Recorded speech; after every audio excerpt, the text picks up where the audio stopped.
Hello, everybody. Welcome to the Odin's Call YouTube channel where we talk about stuff.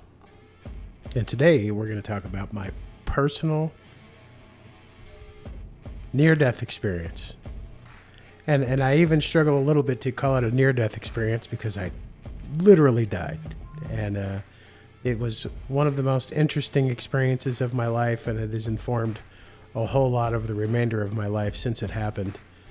And I want to talk about kind of specifically what happened first and foremost, and what it felt like and what I experienced in that, what felt like a very long time away, but turned out to be just several minutes. But I think you'll be interested, and I think you'll be curious. If you haven't already done so, please subscribe to my channel.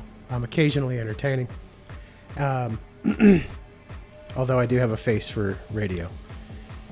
But please like the video if you find yourself nodding your head like, oh yeah, that's pretty cool. Please subscribe to the channel. And if you really like the video and you want to know every time I get one posted, just click that notification bell and it'll come up. Or don't do any of that. Whatever makes you happy, that's fine. But I'm glad you're here, and let's get started. When I was 14 years old, I lived in Germany. My stepdad was in the Army, and it was a pretty common thing for me to spend the night at one of my friends' houses just to kind of get away from, kind of being locked up in the house. This was the age pre the internet and pre cell phones, and a lot of people don't know this, but in Germany, your home phone actually costs you more money to call somebody a couple of doors over than it does to call somebody all the way across the country. And they charged you by the click. While you were on the phone, you would hear click. And that's how you knew that they just rattled off another few cents to your phone bill. So one night I was staying the night at my friend's house, so that was the plan, and we had gone to a local bar, and it's Germany, so the story that you hear that as long as you can, as long as your head is above the bar, is pretty true. It wasn't exactly legal, but nobody was enforcing those rules.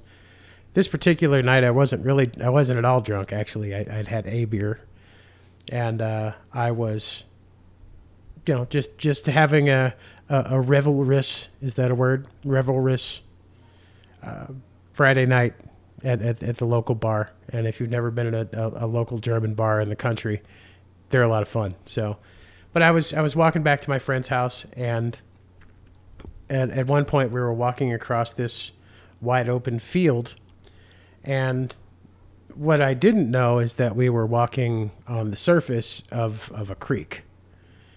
There was a good blanket of snow, which apparently had insulated things enough that it wasn't particularly sturdy under our feet. And it was, so as I took a step, I kind of heard a crack, and I paused for a second, and the next thing I know, I was falling, and I fell directly through the ice into a flowing, not very deep, but it had carried me a pretty good distance as I went under the ice, and I couldn't get out, and I could not find where I'd come through the ice, and it was still thick enough that I couldn't kind of punch through it. And I don't know how long it took before I lost consciousness, but I remember my body just kind of autonomously attempting to breathe, even though I knew that there was nothing to breathe.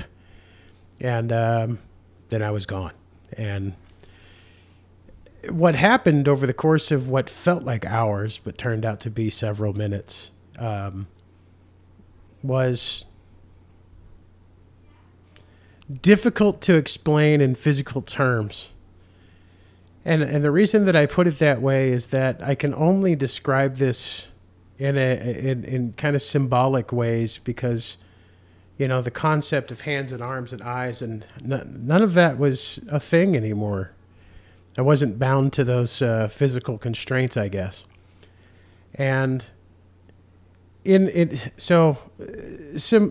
symbol number one is, it was as if I was in a completely dark room that never ended on either side of me. And then suddenly the light came on. And simultaneously, I felt as if I was experiencing and hearing and, well, just experiencing everything that has ever happened and everything that will ever happen simultaneously, all at the same time. And I think that I was still at the time somewhat attached to the physical, and therefore I had no concept of how to integrate with and decipher anything from this enormously large stream of knowledge, and I didn't have the ability to kind of pick anything out of there. All I had was this sense of wonder and of relative peace. I wasn't afraid at all, which is strange considering the circumstances, but there was no fear. And there was no panic. There was just an understanding that I was gone, that I was dead, and that something else was about to happen. And oddly, I heard a voice that I can't identify after sitting there attempting to kind of pick apart this magic, huge treasure trove of information that I had kind of flowing through me and around me. And I just heard this voice that kind of cut everything else to silence, and it said, "Just not yet."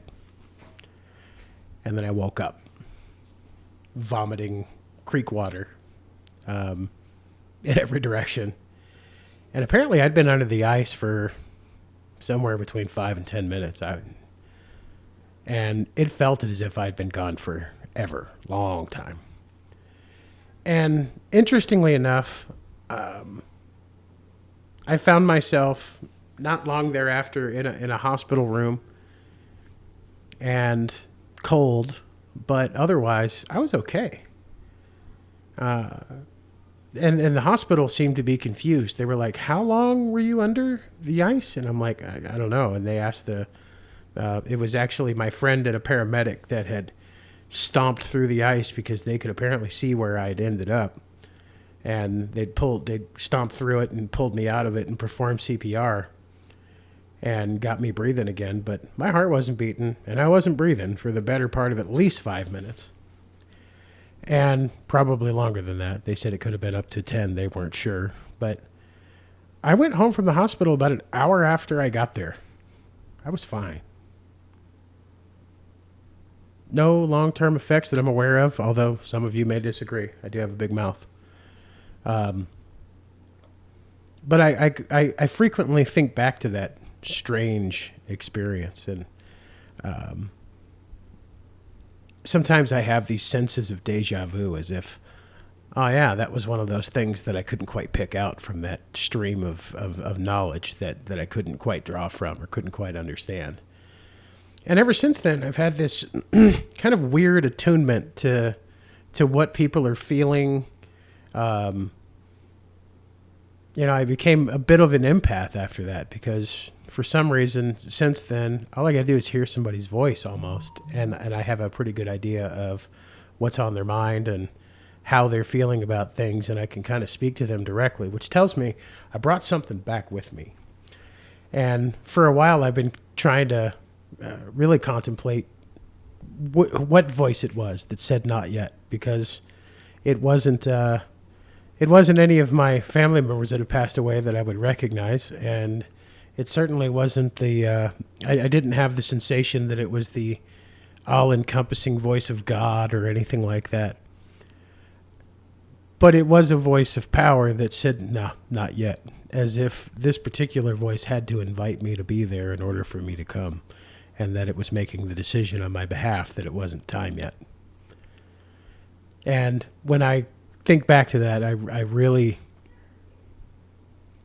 I smile, and it's interesting because I have a 14-year-old son who's absolutely petrified of the concept that eventually one day he's going to die.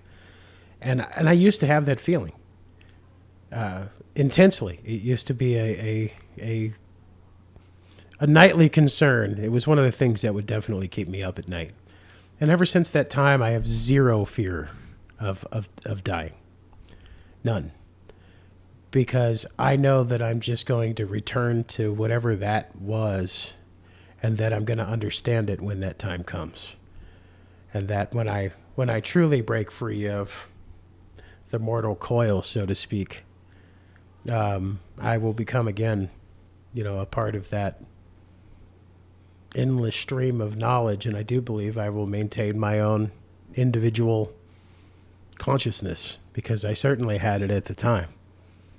There was a sense of self, but a sense of also being a part of something that was the community of everything.